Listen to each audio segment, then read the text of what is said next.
जी, अस्सलाम वालेकुम।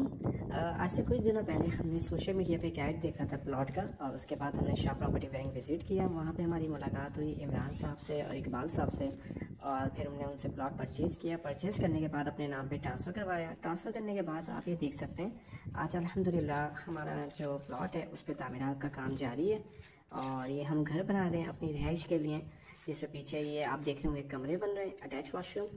ठीक है, तो आप मेरा बस यही कहना है कि आप जो भी प्लॉट जिसको भी लेना हो, आप काइंडली शाह प्रॉपर्टी बैंक से रब्ता करें और अपने घर के मालिक बन जाएं।